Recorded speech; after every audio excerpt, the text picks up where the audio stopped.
Welcome to the online debate, winners and losers of the pandemic, the Visegrad Outlook. We are very happy that you chose to be with us today, either here as a Zoom audience or following us via online streaming, or maybe even listening to this as a podcast later on. This event is held as a part of a project that was supported by the International Visegrad Fund and is co-organized by the 4 project partners that are, and I'd like to name them in here very briefly. News portal EURACTIV Czech Republic as the lead partner of the project, EURACTIV Poland, EURACTIV Slovakia, and a think tank Political Capital from Hungary. So I want to use this opportunity to thank them for an excellent cooperation. My name is Zuzana Gabrižová. I'm the editor-in-chief of EURACTIV Slovakia, and I'll have the pleasure to moderate the debate today. So few technical remarks still. As I mentioned, we are streaming this event on social media of all project partners, and we are also recording it, and it will be made available afterwards in the form of Zoom video or later as a podcast, and we are going to hold it in English without translation. As for the flow of the event, this will be a moderated debate with our speakers in the first part, with the possibility of asking questions through the Q&A functionality that you can find here in the Zoom at the bottom part of your screen. So feel free to jump in with any questions or maybe even comments that you might have. I will try to get to those once they arrive or in the second half. I'm very pleased that we have managed to get here 4 very distinguished speakers today, and let me now introduce them to you. So it's Ms. Danuše Nerudová, economist, rector of Mendel University in Brno from Czech Republic. Good morning. Good morning. With us today is also Ms. Ágota Scharle, senior researcher and executive partner of Budapest Institute from Hungary. Good morning to you as well. Good morning to you too. We have here also with us Ms. Miriama Letovanec Svetkovská. Until recently, she was the director of the implementation unit in the Office of Government of the Slovak Republic, which is a unit that is tasked with monitoring and supporting the implementation of reforms by the ministries. Good morning. Good morning, and thank you very much for the invitation. And last but not least, here with us is also Mr. Paweł Śliwowski, head of strategic team of Polish Economic Institute from Warsaw. Good morning to you. You need to unmute your mic. We cannot hear you. Thank you. Thank you very much for inviting. Good morning. I'll just need to add that Mr. Śliwowski is stepping in for the director of Polish Economic Institute, Mr. Piotr Arak, who was called on to an important meeting this morning. So that's the situation here. So the topic of today's panel, of today's debate, will focus on the weaknesses and, in some rare cases, also probably strengths of social and economic fabric of our countries, which the pandemic has somehow exposed. Those vulnerabilities that were perhaps somehow suspected, or we even knew about them, but in many cases they had not qualified as a primary concern or as a political priority before. So we will talk about how our countries, economies and societies and public policies perform under this pressure, which is kind of an unprecedented in nature, and not just in macroeconomic terms, but rather in a wider context. So the aim today would be to try to pinpoint the long-lasting consequences and trends that can be expected, to talk about what is being done as a response to the crisis by our respective countries, and maybe what should be done, or should be done differently, or should be done better, to take more the lessons learned from the current situation into account. Arguably, there will be many commonalities between our countries in the region, but we will also look for some differences, specificities, and special approaches that we can identify.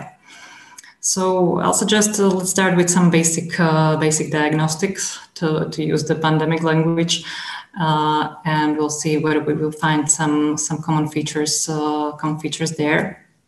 And I would like to start in the Czech Republic with Ms. Nerudová. You're a member of an expert group called Coronerv 20, which brings together experts from various fields looking into how to minimize the damages caused by the pandemic. And I wrote a statement that you put out recently that said that, I quote, Czech society is in the most serious situation since November 1989. So in your view and in your expertise, what are the biggest concerns in Czech Republic in this moment? Do you see what are the biggest challenges? What are your personal biggest concerns? And maybe if you see any winners at all in this situation, in your opinion, Ms. Nerudová, please. Thank you very much for the question. I think I will start from 5 points, which I think are extremely important to have them in the mind. And as I have been thinking about those 5 points, I do not think that it's just a specific of the Czech Republic. I think that those points are varied in broader context, not only for Visegrad countries, but also for the whole EU. Therefore, let me briefly talk about those 5 things which in fact are very important with respect to the situation we now have. We see COVID as a great accelerator of changes. It has revealed strong sides of our society and economics, but it also has revealed weaknesses. And our task is to come up with a new model, with a new economic model, which will be functioning, because the COVID is going to live with us forever. It's nothing which will disappear this year or next year. And I think that we should urge people to know that we need that the thinking that after COVID we will get into a normal life, that it's something which seems to be a fairy tale, because the accelerator has changed everything, society and the economics. So we are searching for a new model.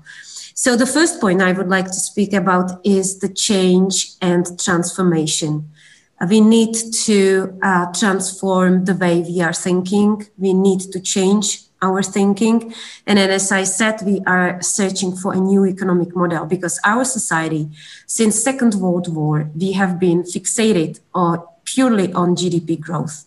And this COVID crisis revealed that it has really weaknesses.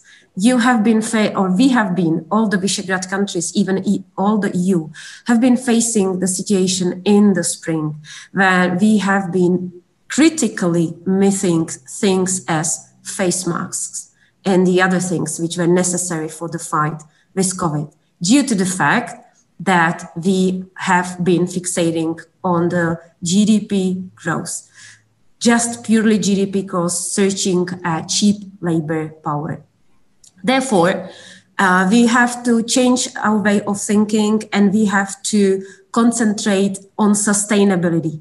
And the concept of sustainability should really be reflected in all the policies the states are doing. So we are searching for a new economic model which will really take into account sustainability. Another point is trust.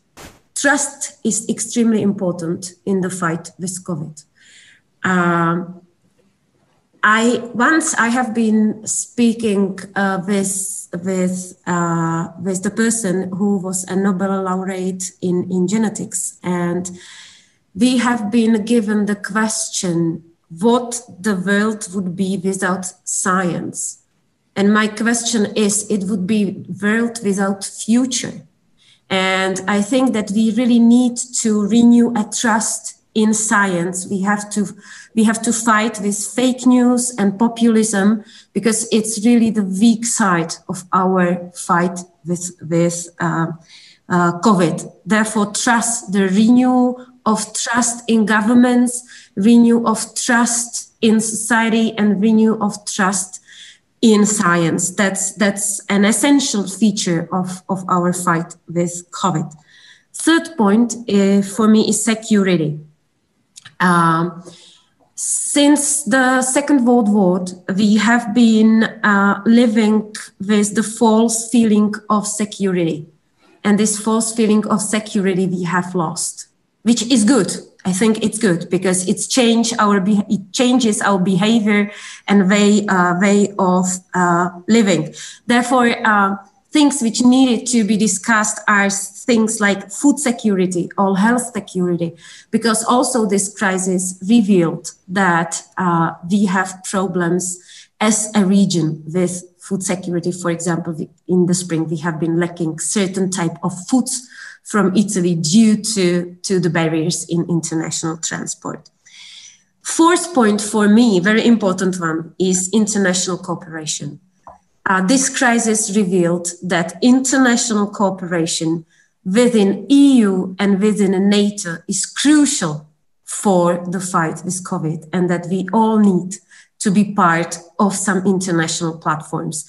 This is true also in the situation that we have better access to vaccination and a better opportunity to get vaccines than in situation that we would have been acting as separate countries in this process.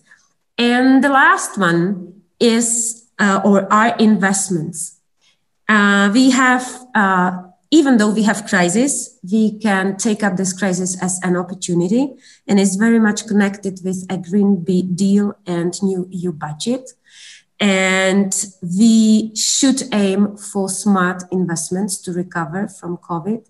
And the smart investments should, of course, be aimed at environment. So we have a unique opportunity to come up with a smart investments, which can help to not only to transform our economics, but also to help our environment. So from my side, those are 5 important things, which are not only important for the Czech Republic, but I do think that they are important for all Visegrad and also EU countries.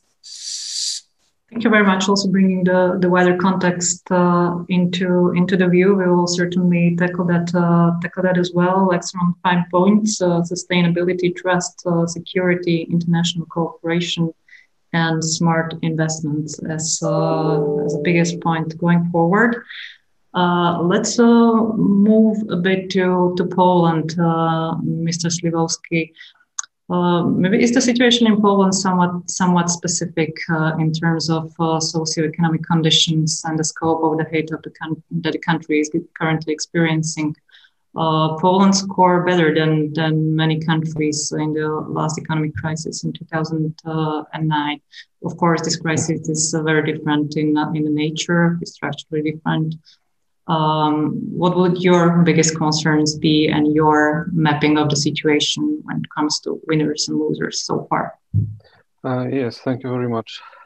Yes, I could definitely agree that in the previous economic downturn during the financial crisis, and then subsequent economic crisis in the Eurozone, Poland was performing relatively well, and to some extent, this is repeating right now during the Corona crisis. Of course, what is not repeating is that our GDP fell for the first time in the 30 years period. So for the first time after the communism collapsed, we experienced basically in 2020 the fall of the GDP.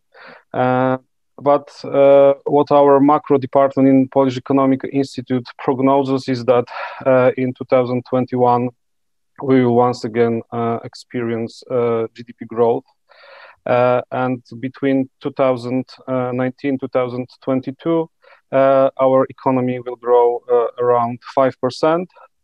So we are not experiencing the profound crisis, rather the slowdown. So we will reach the level of the growth in 3 years, which would basically took us 1 year to occur, had not the pandemics evolved. So basically, if I would like to stick to the title of our debate, so who are the winners and who are the losers of the situation? So let's maybe start from losers. So definitely there are sectors in Polish economy which are highly struck by the restrictions. And these concentrates in the hotel catering and restoration services. So basically they are not allowed to operate in full capacity. Majority of these companies have to shut down. Some of them could operate in the limited capacity. So the economic consequences of pandemic restrictions concentrates within these sectors. Of course, we speak about entertainment sector, for example, all the theaters, cinemas, events, and so on. So basically, they are losing up to 90% of their income in comparison to 2019. And the third sector is airline sector. So our airline travels, airline movement declined also by 80-90%. So these are the three sectors that were severely hit by the crisis, by the restrictions. But what's good, what is the good in this bad situation is that these sectors are not influencing heavily the whole structure of Polish economy.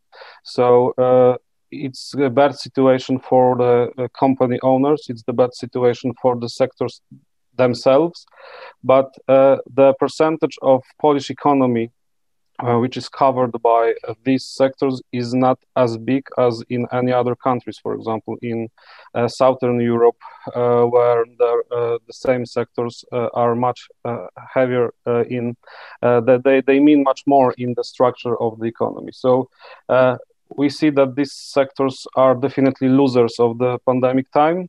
But happily, this does not translate into bigger problems in the whole economy.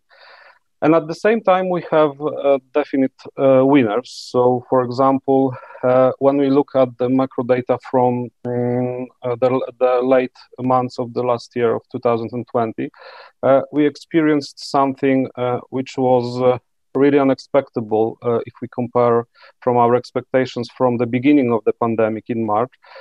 So we experienced the growth of the export. So Polish production, which is destination is to export, which is exported into our external partners. It actually grew, and it grew faster. Even if we look at the trends, at the pre-pandemic trend. So the numbers we experienced in the late November of the exported goods are higher than they should be if we just extrapolated the trend from pre-pandemic. Why is it so? We guess that when in the all surrounding economies, in our worldwide partners, people tend to restrict their service consumption. So they stayed at homes. They were not able to consume as much services as usual. They somewhat switched towards goods consumption. And Polish economy is heavily influenced by the productive sector. So the things like furniture, household appliances, all the electric stuff that we produce, and similar stuff. The consumption of such goods increased. We see this also in Polish, in data from Polish stores. For example, household appliances stores had bigger sales, had bigger incomes in comparison to pre-pandemic times. And the same was with the export industry. So we experience higher export that we should experience without the pandemic. And the second and the third winners are basically the same as any other place in the world. So the e-commerce sector and parcel delivery and courier sector. So the growth, the increase of spending in these sectors is significant. So basically, to sum up, we have winners, we have losers, but basically majority of economic forecasters in the scenario with smoothly implementing of vaccination policies, they foresee that the economy will grow in the 2021. Thank you. Thank you very much for analyzing the macroeconomic impacts on Poland of the pandemic. Let's now move to Hungary. Hungary had different situation still. In 2009, it was pretty hardly hit. What are maybe in Hungary the biggest revelation about the social and economic realities in the light of the pandemic, Ms. Scharle? Right. Let me first reflect on what I heard about Poland and the Czech Republic. So the overall picture seems more similar to the Czech experience and less similar to the Polish one. So the overall fall in GDP was roughly similar to what the Czech Republic experienced. In terms of winners and losers, Hungary had a similar story. So we had the usual suspects, tourism and catering suffering the most, as well as transport. And we also see this pattern of large exporters losing less than the others, and also so typically the Hungarian losers are smaller domestic-owned firms in services, and especially in what we call other services, including entertainment and personal services, etc. And yes, probably as I don't think that was mentioned before, but construction also weathered the crisis relatively well, obviously, because in March and April we had they could work outside in open space. Let me also add that I see a problem with the availability of data. So whatever we say depends on aggregate statistics so far and some micro studies that tell the story of what happened at the micro level, which is, I think, the most important aspect or dimension in this crisis. But the aggregate statistics are not very good at capturing what's going on, because we had lots of some new phenomena. So just to give you an example, if you look at aggregate employment figures in Hungary, you see a fall of around 3 percentage points during the first phase of the pandemic. But in reality, if you adjust for the actual number of hours worked, the fall is twice that big. It's around 6 percentage points. And the reason why is that something around 11% of the labor force went on holidays in the middle of the spring, when we usually don't go on holidays. And the other half, another 10% roughly went on shorter working hours or didn't work at all, or was fired. So, and this is not reflected in the overall unemployment or end employment figures. Maybe I would like to go on and discuss social impacts, but we could perhaps come back to that in the next round of questions. Right. Yeah, we can definitely address that afterward. Ms. Letovanec, Slovakia situation was in the pandemics was somehow specific also given the fact that the onset of the pandemic happened in the midst of transfer of power here after the elections. In your view, what structural weaknesses of the state in delivering basic services and the ability to respond to crisis we have witnessed in Slovakia?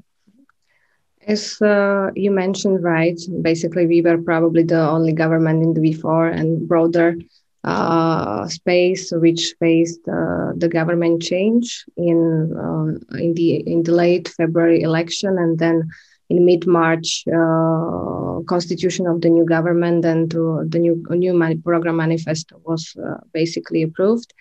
And this happened in this, I would say, in the starting phase of the first wave of the corona crisis, which had two impacts, I would say, on the Slovak citizens and the situation here. The one is that, of course, usually the theory says that the new government needs more 6 months, like a starting or firing period, just to accommodate to the new role. And our government didn't have any time. They had to deal with the outcome of the corona crisis, both in terms of health, so positive cases, as well as regarding the economic turmoil which we see here in Slovakia. The thing is that at the beginning of the first waves, also when we go to the macroeconomic numbers, the forecasts were more dramatic than the end of an actual outcome of the 2020. The first projections were about 10% deficit of GDP. Now the last forecast and the numbers from the National Bank speak about only 6%. The inflation was in 2020 still on rise. So basically, we see that Slovakia was not hardly hit from the macroeconomic standpoint of view, and actual numbers are better than the projections at the beginning. So far, so good. However, the crisis showed us three weak points. And I would actually put them into the three losers of Slovak outcome. And basically, this is the first one is the Slovak health sector, where we see basically that we have a huge problem, not with equipment or beds or whatsoever in hospitals. The Slovak problem is the healthcare personnel. We do not have enough skilled personnel to battle this corona crisis. Of course, nobody was prepared for such a pandemic. Our last pandemic plans were related to influenza pandemic. So yes, we had to prepare new plans and accommodate to the new situation as the rest of the world. However, the shortage of healthcare personnel is very well aware. We are aware of that from 2010. So we are still somehow, and we saw what happens if there are no reforms implemented during the growth time. And now we very much fight with this.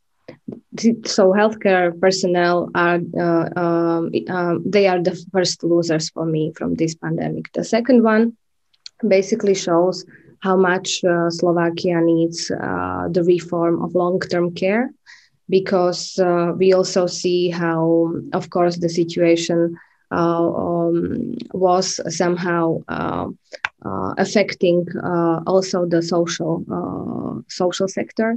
Slovakia has now, when we speak about the current numbers, one of the highest rate of deaths per 100,000 inhabitants when we speak about the corona crisis. So yes, of course, this is the second, for me, this is the second area where Slovakia was somehow missing the point for reforms. And the third one is, of course, the education. And our kids and their access towards the education. In the first wave, we saw that digitalization is still a huge problem in 2021 for Slovakia, or 2020.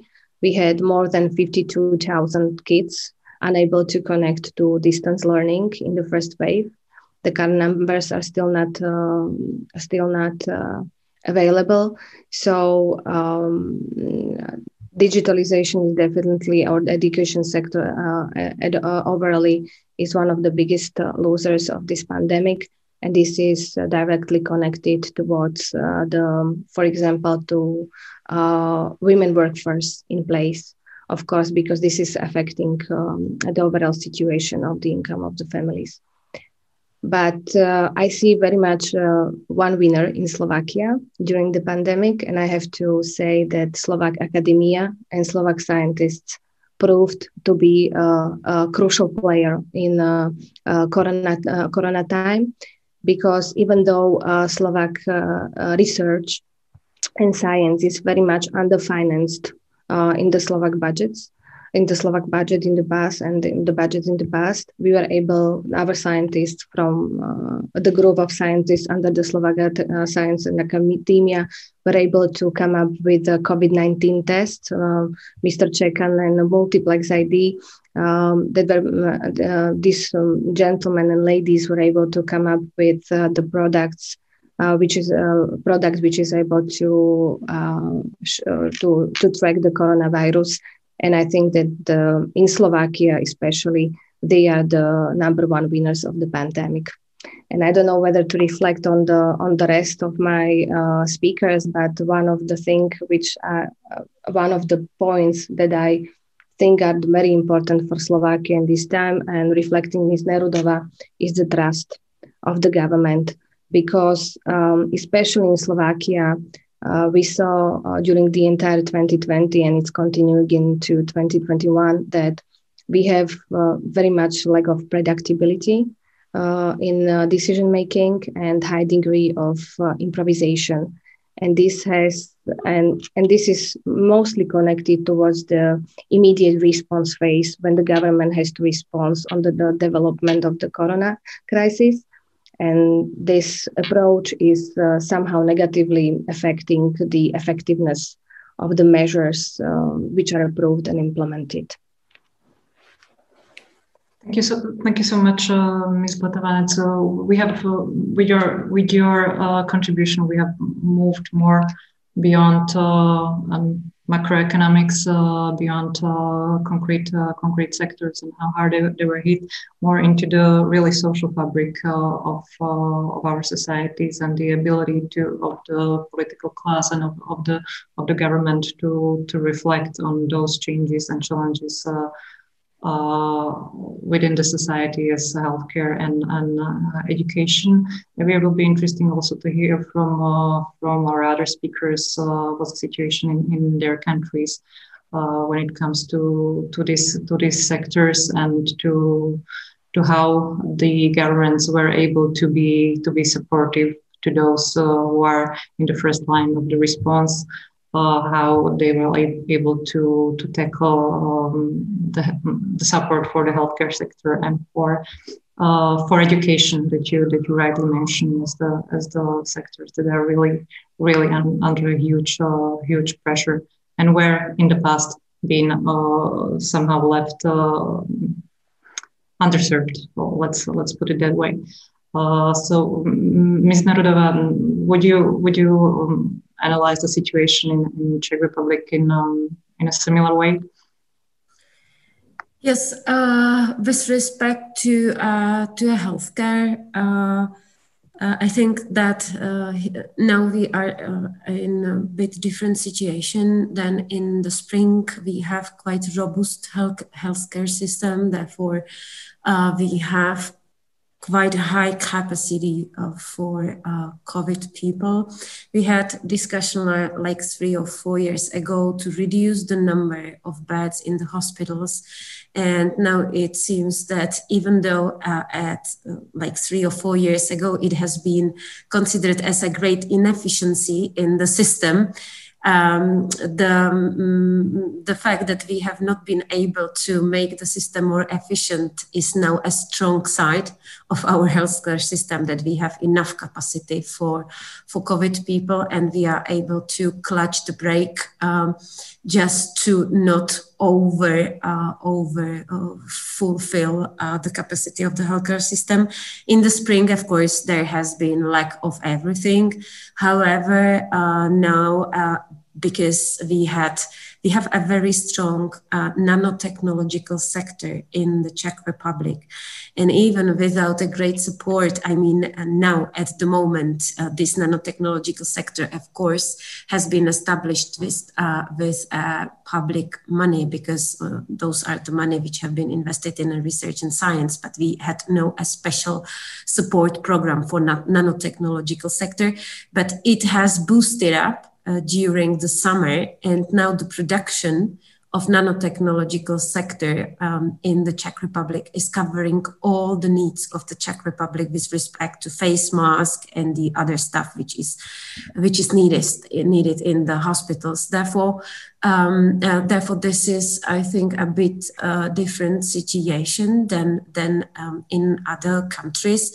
Of course, that we are lacking enough human capacity. We have enough beds, but we don't have nurses, we don't have enough doctors who would be able to serve. So people are really overloaded, they are tired. There have been a special program to get more money to these people. However, I think that only half of the promised money really traveled to the people really received it. We had a lot of proclamations how much this workers in the first line will receive, but the reality is that there is a great bunch of people who has been working in the spring in the first lines and still have not received that money. So this is more or less the situation in the Czech Republic now. We have a problem with the logistic of vaccinations. We are behind. We have a great delay with establishments of vaccination centers. We don't have enough medical materials. So again, the situation is the similar as in spring. We have to buy those things in China instead of in European Union. Maybe if we would have strategic plan and if we would start to prepare in the summer, maybe we would be able to leave this money in the European Union, in the European market, or in the Czech economics. Now we have to buy it in China again. And of course, we have a great discussion in the Czech Republic regarding the vaccination strategy and the fact that who is guilty, whether the European Union or the Czech government. So we as the scientists trying to talk in the public space about the fact that each of the member states was free to ask for vaccinations, that there was one huge contract which was done by the EU, but every country could ask for number of vaccination, and it was decided by the governments, not by the EU. So now we are trying to again fight with the fake news about the fact that the vaccination is the fail of the EU, which is not true, of course. So this is something which we are currently in the health sector are dealing with in the Czech Republic. Thank you. I would like to encourage you, if you hear anything you will like to react to, just give me a signal, raise your hand and you can. And also I would like to encourage our audience to pose questions if they already have some. Ms. Scharle, you mentioned social policies. Of course, the national social policy safety nets are under a huge pressure these days. Do you believe that this experience with this pandemic will somehow lead to a shift or an evolvement of those social policies that will make them more prepared to deal with future crises, more fair, perhaps? Do you see any sign of that being taken into account? No, to be short, but if I may, I would like to first react to what Miriama told us about the developments in the education sector in Slovakia. Because in Hungary, we saw fairly similar developments, or well, it's not, it wasn't a positive thing, so I'm not sure if I should call that development, but we saw that schools were not prepared for the digital transformation, but or at least not overnight, which is what they were expected to. So the Prime Minister announced on a Friday that from Monday on, all schools will move to digital mode. And what happened was that this increased the disparity of good and bad schools, or more advanced and modernized schools and less advanced schools, and typically at the expense of disadvantaged students who very often didn't have access to IT.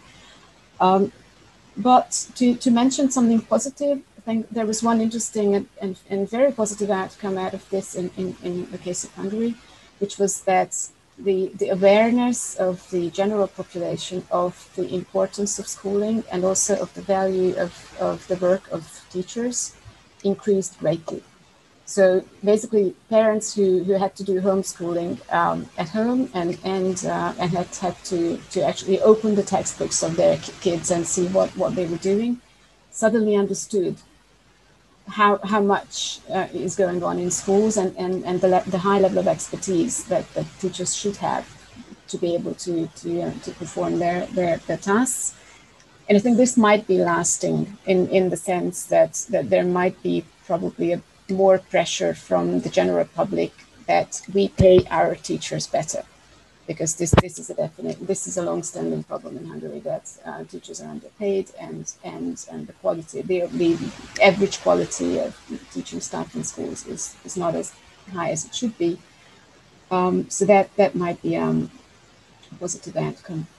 Now, turning to what you have asked of the social safety nets, I would first like to just reflect on again the immediate phenomena that we observed, and perhaps come back to future options later on. So I think the big lesson in Hungary was the important role of municipalities. So somewhat similarly to what we heard about the Czech Republic in the ineffective number of beds in healthcare, in Hungary we have an ineffectively high number of social government or of local governments, and the municipal system is highly fragmented. Each little village has their own mayor and their administration, and I think in this crisis this actually proved helpful, because we had at least one level of government that was very close to people and was able to help and was able to see the problems. So otherwise, the healthcare and education system, and to some extent the social welfare system, is over centralized, and the government was just too far and too slow to react to local problems. So municipalities took on a lot to basically to make up for what the government wasn't doing. So, for example, for kids who couldn't who didn't have IT equipment at home, some schools allowed them to visit the school or rented some equipment to these families. The schools also, or the local governments in many places also organized for kids to have their school meals delivered to their homes, because otherwise they wouldn't have had any cooked meals. Municipalities did a lot in elderly care as well. So I think that was all positive. The only negative dimension in that was the lack of support from the central government. So I think the Hungarian government didn't use this opportunity to basically to allocate more money to municipalities to enable them to do what they should be doing. And this didn't happen. So municipalities didn't have, so they had the resources in terms of human capacity, but they didn't have the money in many cases. And that one lesson for the future there, I think, is that probably we need to strengthen the mechanisms that allocate more money to disadvantaged areas. So there should be an automatic mechanism for that. So it shouldn't be left to individual decisions of governments. They can choose who they favor when they allocate money, but there should be a much stronger mechanism that gives more to the poor municipalities and less to the rich ones, so that we can we can react much faster to such crises. Maybe I should stop there and leave the floor to it. Thank you very much. You mentioned a very interesting point that concerned municipalities and their role in managing of the pandemics. It's an issue that is really discussed here in Slovakia as well, especially given the mass testing that has already happened and is going to happen once again. Maybe Ms. Letovanec can elaborate on that a bit later. But I would like to pass the floor now to Ms. Śliwowsk. We have also mentioned digitalization. You mentioned that in your introduction, and other speakers mentioned that as well in terms of education system. Do you believe the pandemic will somehow speed up the digitalization process, or is this just a temporary thing that will again somehow go back to the way they were, especially the digitalization of the educational process? This is something that will, do you believe that will be speeded up, and e-government maybe as well? Thank you. And thank you very much for the previous stories from the three countries, because in many points I could agree, and problems mentioned by the ladies are similar to what we experienced in healthcare or education systems in Poland. So these are the common problems for the Visegrad countries. But coming back to your question, I no simple answer like yes or no. Like there is no answer like yes, the digitalization will speed up and there is no step back. Neither there is an answer that we will get back to what was in the past. First of all, we have to remember that, for example, when we speak about the remote work, so the possibility to do the teleworkable the tasks that are performed by the staff employed in our companies.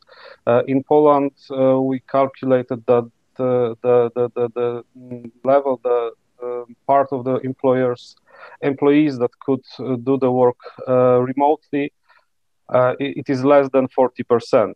It is more about 1 in 3 employees could do their tasks remotely. So still we could see that as far as the structure of our economy is concerned, we are far from reaching the point in which you can easily do all the work remotely. So this is the first point. So we should rather look in a more longer term than let's say 1 year or 2. The second point is that when you look at the human capital side, so when we look about digital competences which are indispensable for switching to remote work or more digital services, we are still lagging behind.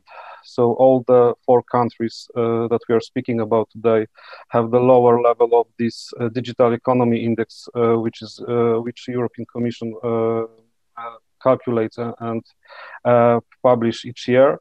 And the Poland is even behind all the 3 other Visegrad countries. So still there is a lot to do in terms of educating people, not only the school kids, but also the older cohorts of people. So this is so first we face structural challenges. Secondly, we face people's challenges and people's capacities challenges to smoothly go through this digital transformation. And as far as we speak about education, my view is a bit different. So I do not necessarily see the rapid and total digitalization as something extremely good for for the schools. We had this famous quote by the New York governor who asked, why all these buildings, why all this stuff, when we could easily switch to all this remote schooling, yes, during the pandemic, and he was launching the initiative to move online with the Bill and Melinda Gates Foundation. So when we look at what scientists say about how people learn, how pupils learn, and what are the good parts of sitting in the classroom, interacting with your peers, what the school gives you in this traditional way, it is much more than just the competence transmission. Yes, so you earn much more being in the building with your peers, with your teachers, in comparison to when you are in your home and you are remotely learning. So I think that, and we see this in the pandemic. Yes, we see that apart from infrastructural problems, for example, in Poland there are calculations that 100,000 pupils do not have access to good internet connection or all the hardware which is indispensable for the smooth learning. You have all the other deficits of remote learning, like for example, when you speak about the poorer side of the society, schools in Poland provide free meals, for example, for pupils, which were to some extent lost during the times. We have all these issues related to psychological safety, to psychological work, which is done with the students which have some problems. Schools also have this equalizing role. When all the research that is gathered during the pandemic shows that when you have well-educated parents which are able to help you during the remote learning, you gain much more than when you compare yourself with the pupils which, for example, have parents who have to work at their offices or their sites. So they are not able to help you because either they don't have time or they don't have personal capacities to help you. So in my view, we have to acknowledge that we are facing the digital economy, that we are moving towards this 4.0 industry, and we have to expand our capacities. But we have to be very vigilant, and we have to acknowledge that traditional school has also its values, and we should rather strengthen this instead of switching to the new model. So thank you very much. That would be my point. I've seen Ms. Scharle wanted to react. Yes, thank you. I just wanted to clarify that, at least for myself, speaking for myself, I wouldn't want to say that teaching or education should go fully digital. I just try to explain what happened in Hungary when education had to go online, which wasn't a choice. It was a necessity to stop the pandemic. But I think it's important that to say that we need a combination now. We need traditional school combined with digital methods, which could be used within the classroom, like smart blackboards or whiteboards and the other tools. Partly because the kids are themselves digital. I mean, they are born with their iPhones in their hands, and they can relate a lot more to what happens in school if the teacher uses digital tools. And partly because there's a host of technologies that you can bring in to enhance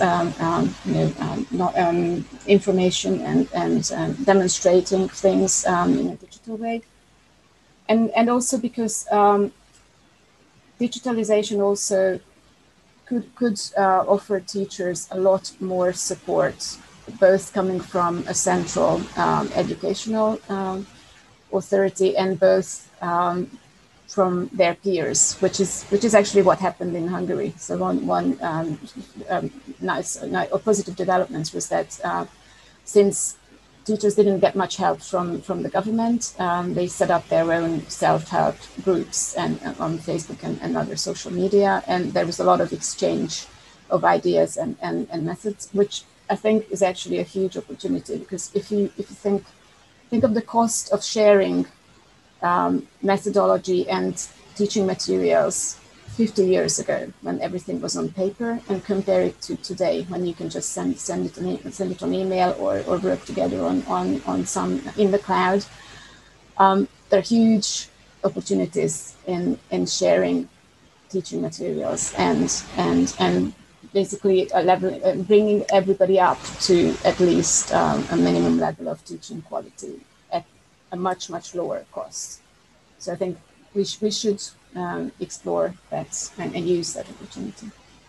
Thank you very much for the clarification. Let's maybe address one or two questions that have already arrived. The first one is directed to Ms. Nerudová, and I will read it just for our viewers online. I really appreciate you mentioned the necessity of sustainable economic model. Are there already any concrete suggestions on how to approach this transition in the Czech Republic?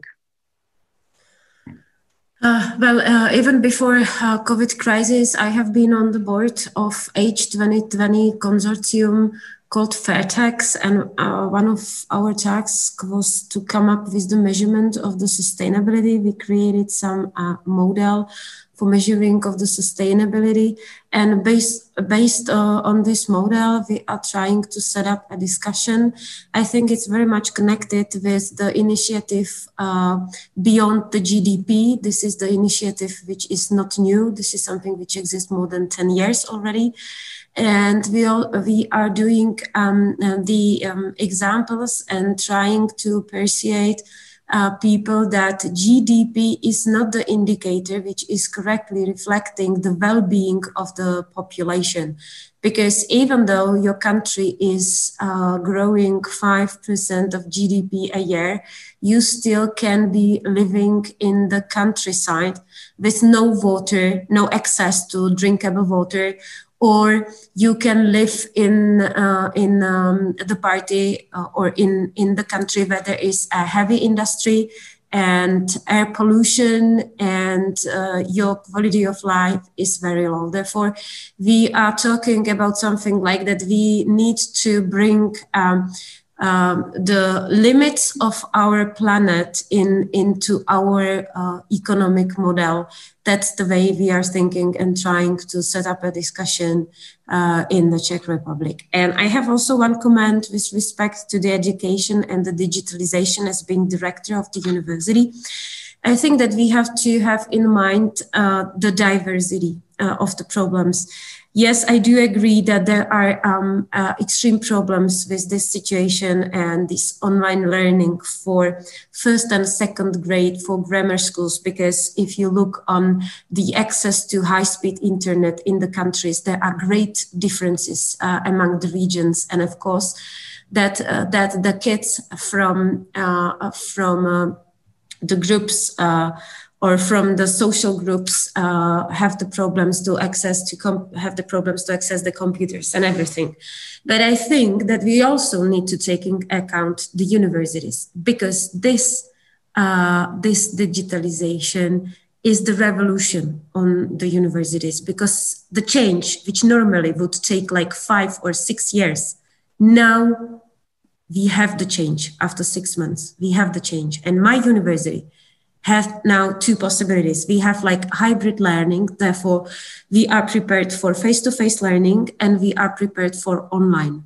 And everybody knows what to do and we can quite easily to switch. So we are really prepared. Of course that we have study programs as medicine or chemistry or forestry, when you need to go out, you need to go with the students to the labs and so on. Of course, this is a problem. But I think that this on the universities, especially in V4, it's the possibility how to increase the quality of learning. How? It's extremely easy to get a foreign expert to be part of an online course because it's cost nothing. Normally you would pay money for him to travel. He would have no time to travel, but now it's just about switching on Zoom or Teams for 45 minutes, like this. And it can really increase the quality of university education. And I do believe in it. And it's a great opportunity for V4 countries in general, this situation. Thank you very much. We have another question, and of course, you can react to what was said also before. But I would like to put a question out there. The EC Health Commissioner stated recently that she does not know any other countries than Hungary that has requested a Chinese vaccine. What is the position in other V4 countries towards Chinese and Russian vaccines? So maybe if you could just tackle that very, very briefly. Miriama, Letovanec, maybe you can start. With a response to this question? Yes, and if you have any comments to anything that was before. I mean, as far as I know, Slovakia is not thinking on procuring Chinese. I have the same information that we are not thinking about the import of any of the Chinese vaccine. As the rest of my speakers mentioned, also we are also behind with respect to the vaccination of the population here. Yes, we have the same battles as mentioned by Ms. Nerudová, that it's the problem of the EU and opposite to the government's reaction. The newspaper is full of the headlines today that it came up this morning that who's in charge of that. I would say that we do not, until recently, we didn't have a proper vaccination strategy, because we have this big case of one of the sportsmen here in Slovakia who got a vaccine prior to the critical infrastructure here. And now, I mean, they're struggling with the explanation of how it happened and how it might be explained. I don't feel and I don't think that just one voluntary exercise in the hospital is the right feedback on such a thing. That's why there are, I mean, in behavioral economics, there is a number of approaches how to tackle this issue, especially also the American economists are speaking about that. And this is for the later stage of the vaccination, not for this one, when we need to get vaccinated, the critical infrastructure.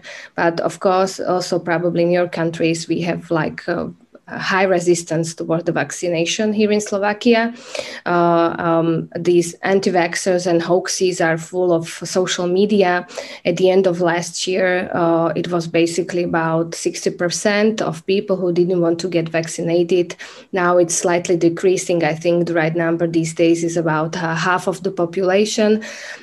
So basically, there are different nudges and models of charities and lotteries, how the ordinary people here in the country one might be vaccinated if there is the amount of vaccine at the end of the day available. Because I think that this is also one of the issues that we are discussing these days, that of course once there is somebody from doctors or other critical infrastructure who can be today, as proposed and planned, to be vaccinated, there should be a reserve list for people who might be vaccinated that day, so we do not waste the vaccines at the end of the day.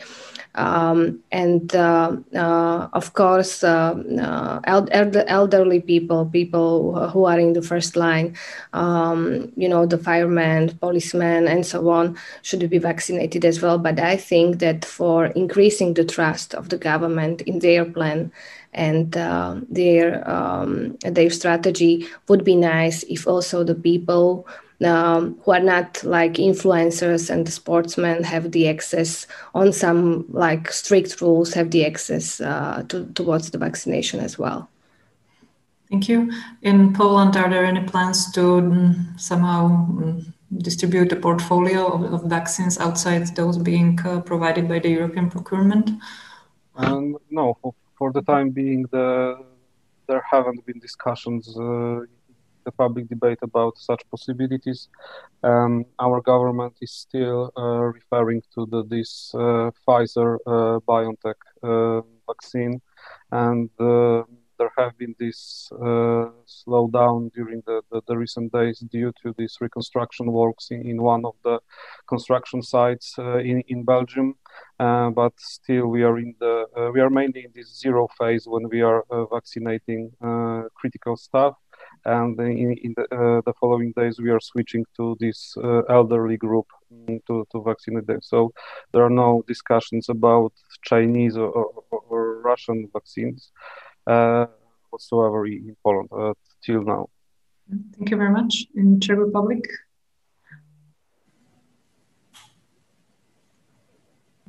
Oh, sorry, I wasn't able to unmute. Well, there is no discussion about the possibility of Russian or Chinese vaccine because, of course, that we have a European this European body which is authorizing the vaccines which can be used in the EU. So there is no discussion, and I haven't heard about any efforts to introduce this in the Czech Republic. It's necessary to say that it's of course, or in case that any country of the EU would like to establish or to bring this Chinese and Russian vaccine into the country, its national body would have to approve it. And I think it's, with respect to legal consequences, it's really, it's difficult. Therefore, I don't expect that Czech Republic would go in that direction. Ms. Scharle, do you see this really rolling out in Hungary? It's hard to tell what will actually, or what is actually happening. There's a lot of discussion about it, and the whole issue seems to be part of the government strategy to show that the EU is ineffective and the Hungarian government is efficient and they are saving us, etc. But there's very little reliable information on what exactly is the government doing, behind the doors. So. We don't know. We're hoping for the best, and the EU, the other countries are moving forward, but that this is not on your agenda. Right. What could maybe be interesting to address, and what I would like to ask you, it concerns the crisis management in your countries as such, how it is playing out and how it is organized. I mean, to what extent are expert data being really fed in the final decision making? Whether you have the feeling that the decision making and the management of the pandemics is really being managed based on reliable expert data, or whether it's much more influenced by some political deliberation, and whether it's more strategic or it's much more an improvisation. Oftentimes, this is a debate that we're, of course, having here in Slovakia, and it may be interesting to hear what is the situation in the other countries as well. Maybe I'll start with Miriama, Letovanec, maybe some remarks on the situation in Slovakia. Well, I mentioned it at the beginning of my my speech that basically, as somebody who has the experience and being, very close to the prime minister in the past, I mean, the tools how to do a good decision-making process are in place. So we do not have to develop like a new tools how to make decisions, because of course we worked very hard last three and a half years to prepare a good database for decision makers to make their decisions. So I guess we have data, we collect data. However, once the decision is going to be made, I would say if they are presented, they are not heavily taken into account recently. All of us were kind of what we were watching the situation in December, where almost everybody here in the country, including scientists, analysts, even the president of the Slovak Republic, who were calling for a more harsh lockdown in Slovakia. It came, but it came after a huge, I would say, media pressure. That this approach is one of the right ones how to tackle the issue. Of course, we have also the experience of mass testing in this country. Especially there was one in November. Now we are going under the second phase of mass testing, basically since yesterday, the day before. The decision about this came very late. It was presented Sunday evening, and it was supposed to start Monday morning. We know that the first mass testing, and that's why I was raising hand when we spoke about local governments, was successful only because of the work and the effort of the local governments. I mean, they were the ones, once they didn't receive a good direction from the government, and they were able to secure all the resources, even the personal and material ones. So if we speak about the strategy and decision-making process, I would say that the Slovak government is still in the learning phase. I would say how to deal with the issue and how the state apparatus works at all. And of course, we would be more grateful if more data is presented before the decision is made, not only just talking about the curve and the situation that is worsening, but for example, even if we talked about the kids' schools and digitalization, basically, we still don't know whether schools are the places where the coronavirus is transferred the most.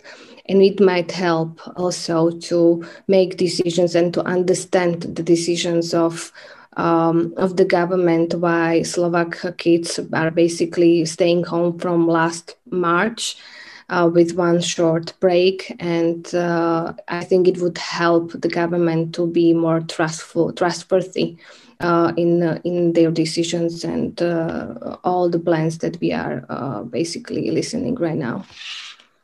Thank you so much. Ms. Nerudová, what is the situation in Czech Republic and the way the crisis is managed, the way expert data are being used and the decisions are being based on them or not? Well, honestly to say, we are not the country which would be able to use all the data which is collecting from all the researches we are doing. So we have a problem with the access to the informations. We have problem with knowledge-based decision making.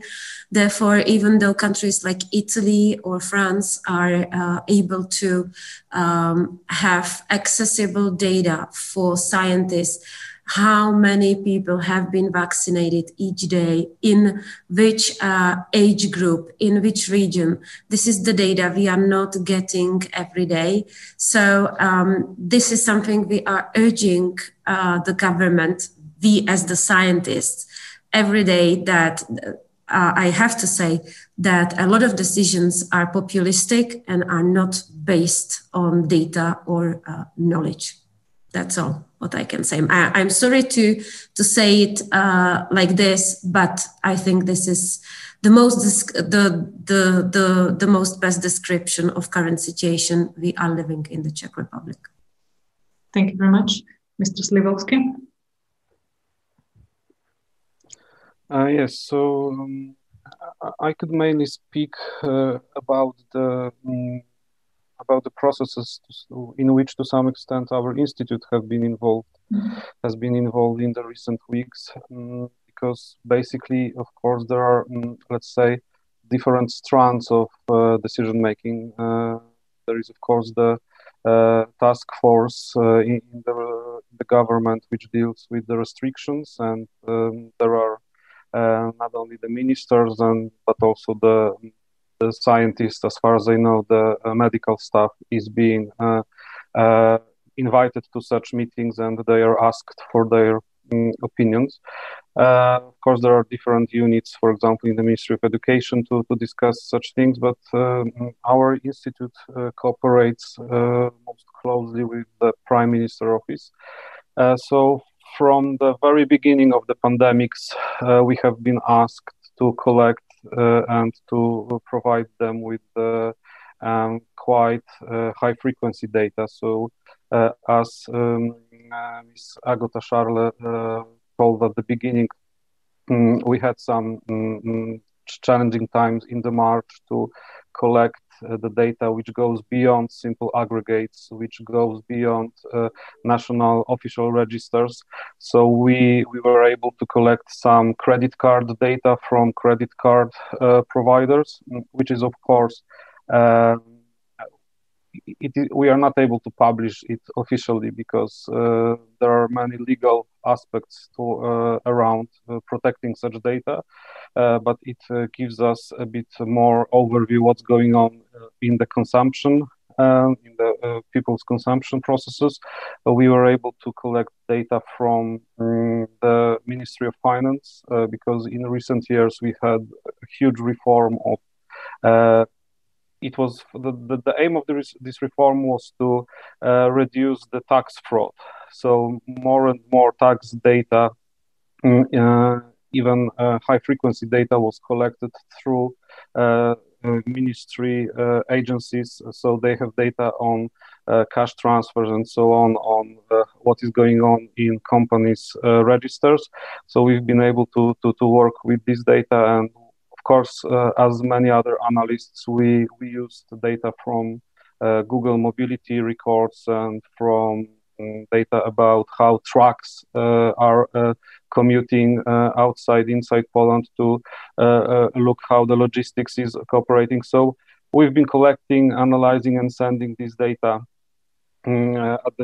during first wave almost daily, then with the less frequency, but as far as our experiences are concerned, there was a need from the government to get some more data beyond what's published in official registers quarterly.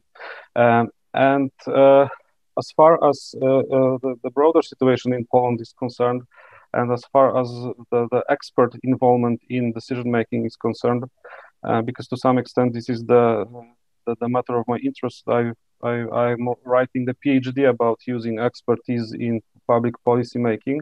So it's always the case that if you have such a situation like pandemics, then there is a case how much you can rely your decisions on evidence. Because if we look at the evidence, at the scientific evidence in a classic way, there is not so much robust evidence which can describe what you can do or what you should do in such times, because you deal with the high uncertainty, you deal with the situations in which you have to take decisions quite often without available data. So I think that, of course, we would all want more and more decisions to be taken based on the data, but in some cases, simply there was no robust evidence, and we are still discussing, for example, why we have closed restaurants, bars, and gyms. And many people from the public, they say that there is no such evidence that the transmission occurs in such places, and you can still show those people all the reports, all the peer-reviewed or not yet peer-reviewed working papers from around the world that shows that these are precisely the places in which the transmission has the highest rate. And still there is a huge group of publics that denies this evidence, and you have all these political discussions around such things. So I think that in Poland the overview, the whole picture is mixed. But as far as economic decisions are taking into account the government was directly asking for data to use it in their decision making. Thank you so much. Ms. Scharle, the experience of Hungary in the respect of policy making based on data. Yes, briefly. The situation is, I think, similar to what Ms. Nerudová explained about the Czech Republic. So the current government does not rely much on, at least they do not like to rely much on external expertise. They do have their internal experts there. And during this pandemic, I think the only difference was that they did ask for support from virologists. So they set up a team of healthcare experts, and they did listen to them up to some time. So not always. And we did have difficulty, compared to what we saw in Poland, access to data didn't improve much. So researchers did make an attempt to get either administrative data or business data on mobile phone use, etc., but without much success. So the government did not seem to have an interest in that. To say something positive as well, I did see a new development at least in the independent media, which was that we started looking at our neighbors more than we used to for policy advice. So, for example, the mass testing in Slovakia received a lot of attention in Hungarian media, and we also looked at the other countries and how they handle the education lockdown in the education system to get good practices, and this is new. We always and even if I look at what the government was doing, our prime minister always stressed that we look at what Austria is doing, and he would rarely mention the other countries, but the independent media did. Thank you very much. We have any question that might be interesting to address. Ms. Scharle already addressed it in writing, but I would like to put it to other speakers as well and for our audience online. I'll read it out. The Hungarian government has provided some wage subsidies and very limited income support to unemployment people during the economic crisis. At the same time, it has dedicated significant budgetary resources to investment promotion and various other projects, arguing that government investments and new foreign direct investments will strengthen the economy in the medium term. All governments have been forced to increase deficit spending during the economic downturn. Is there a tension or a debate about more direct income support to boost consumption now and support to investments whose impact will be felt only later? Thank you very much. It was meant for all the panelists. So I don't know who would like to react to this question.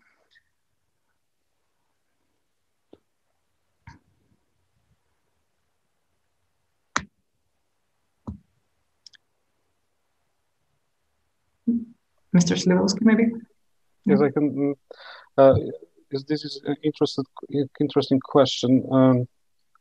If we are speaking about the public debate, there haven't been such a discussion in Poland. If we, for example, compare it to the discussion which is being held in the US, where they had this direct checks program, and right now within the proposed package, which will be probably implemented by the Biden administration, there is also ideas how to directly support people. In Poland, the support has been through companies. So we had something which was called the anti-crisis shield, and it was constructed in a way that when you directly employ people, when you're, for example, small and medium company, and you have a legal contract with your employees, you can ask governmental institutions to provide you with the money to maintain their payments, so to maintain their positions. And when you start, this is more like credit or loan. But if you manage to maintain this position, this employee position for which you have been granted the loan till the end of 2021, then this loan, a large part of this loan could be changed into subsidy. So you will not have to give it back. So the mechanisms here is to maintain people in employment.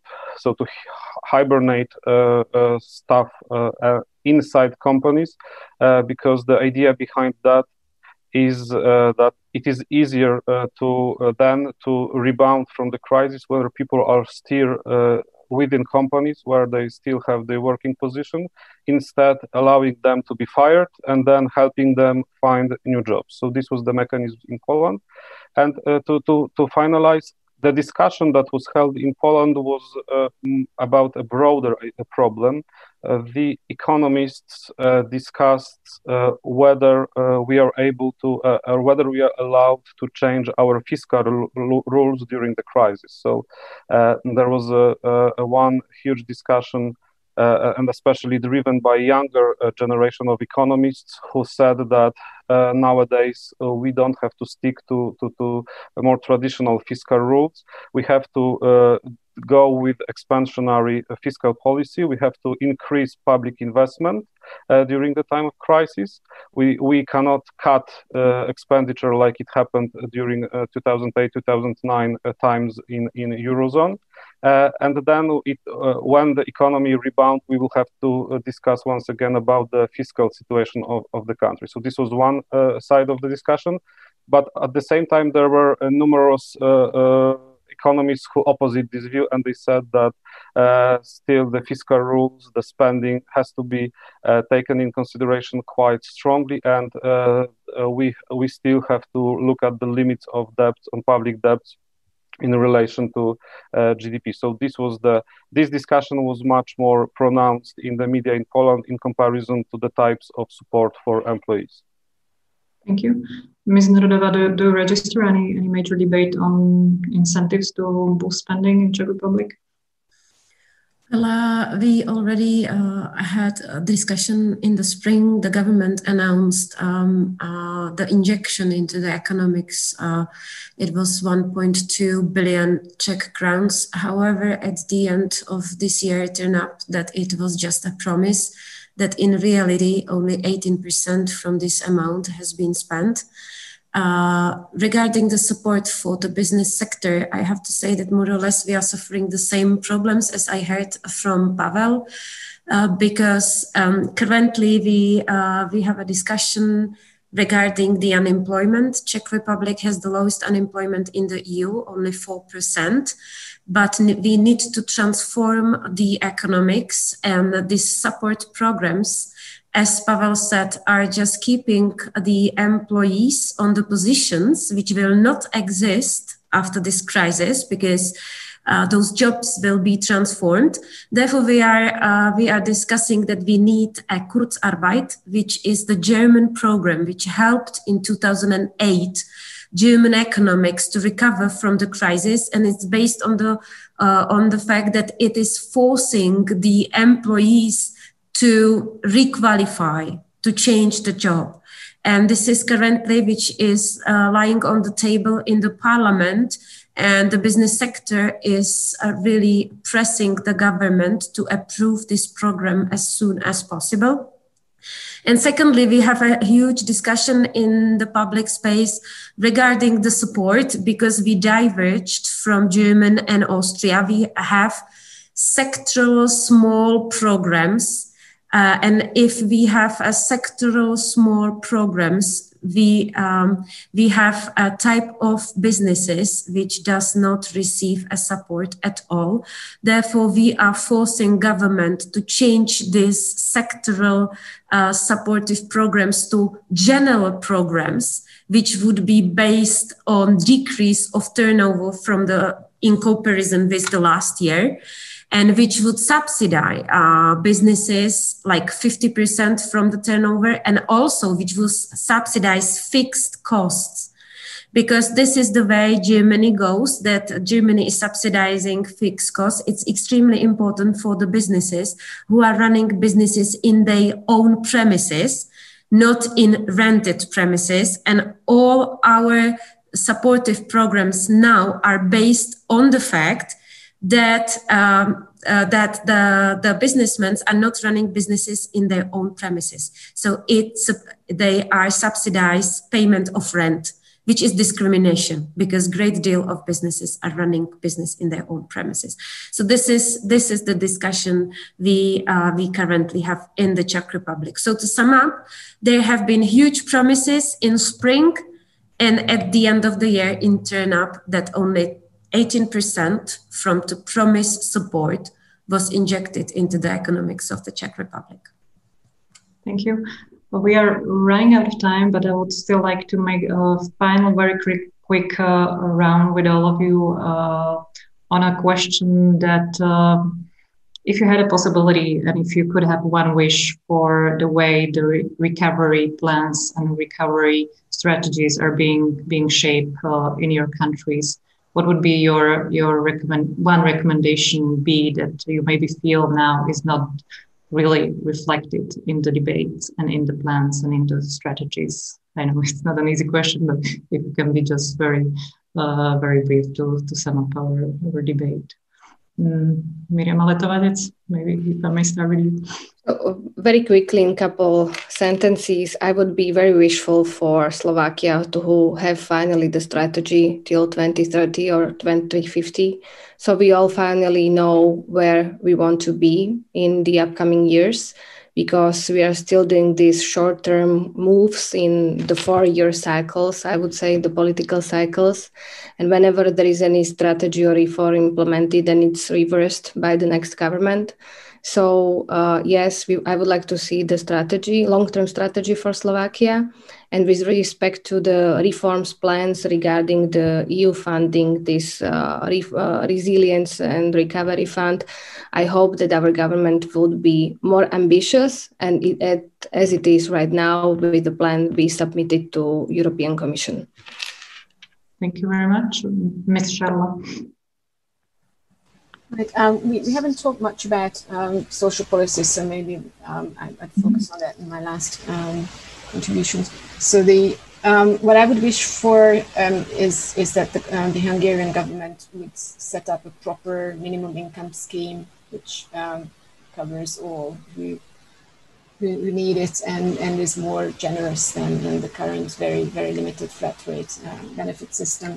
And also that this scheme would be run by some sort of a local level government rather than a centralized government structure, and that it is somehow combined with the capacity of NGOs and the general public to offer volunteer work, which I think is a great asset during the crisis, and it should be used and should be systematically included in our welfare system. Thank you very much. Mr. Śliwowski.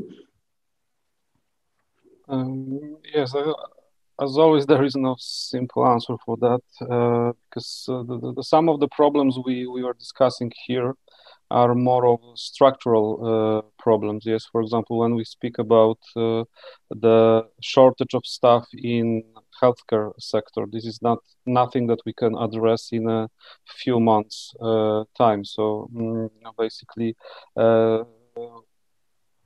we would like to advise to also focus on the structural reforms and to look in a broader perspective, not only to the perspective of these few months ahead. But of course, there are issues related to labor market. So, for example, in Poland, there is a huge debate, as always, that people doing similar stuff in companies could be employed based on 3 or 4 different contractual schemes, which then impact how much they contribute in taxes and social security payments, and how wide the social protection they could receive in times of the crisis. So this could be possibly addressed to simplify such issues, to deal with, for example, how high is the taxation of work in these lower income quartiles, so to help these people to boost their employability and such things. So I think that we also will have to face what has been told, that some of the work, some of the placements that have been secured still will not be viable during the recovery phase, and these people will finally move toward unemployment. So working with them in a new way, because how we work with unemployed people, how we help them find employment, how we work with boosting their competences and qualifications still requires huge changes in Poland. So this issue as well should be addressed during this recovery phase. And because we didn't speak about that, I hope that all these green transformation issues will have a huge part in our recovery package. Just to mention, there are 2 or 3 days during which in Poland we speak equally frequently about clean air problems, because we have now very polluted air inside Polish cities, one of the most polluted air across Europe. So the energy transformation, household heating transformation is still ahead of us, and this should be addressed during these next months. Thank you very much. We are really running out of time, and Ms. Nerudová should be already leaving. I apologize for that, but still I would like to pass the floors for some really final short remark. Yeah. Thank you. I will be very short. For me, it's two basic things: the renewal of trust of government into the business towards business, and trust of the society and business towards the government. Without this, it's not possible to restore the economics. Second, we need to create a stable environment for the businesses, which is not currently true. So government needs to contribute to the stability of the environment, and to decrease an administrative burden for the businesses. That's the second crucial thing. And third and fourth, this crisis is an extreme opportunity with respect to European money, the new EU budget, to do 2 basic structural reforms we have not been able to do for the last 30 years, and that's the reform of taxation system and the reform of pension system in the Czech Republic. Thank you very much. We really used all that our time and some minutes extra. I really thank you for your very complex analysis of the realities in your countries. I really thank you for taking your time out of your busy schedule work and to be with us and discuss the topic. So I would like to namely thank Ms. Nerudová for being with us, Ms. Scharle, Mr. Śliwowski, and Ms. Letovanec. Thank you very much. And also, once again, thanks to our donors, which is International Visegrad Fund, and our project partners. And I still wish you also thank you for the questions that were coming. I hope we answer all of them, and still wish you a very nice days, and hopefully we will meet on some other occasion.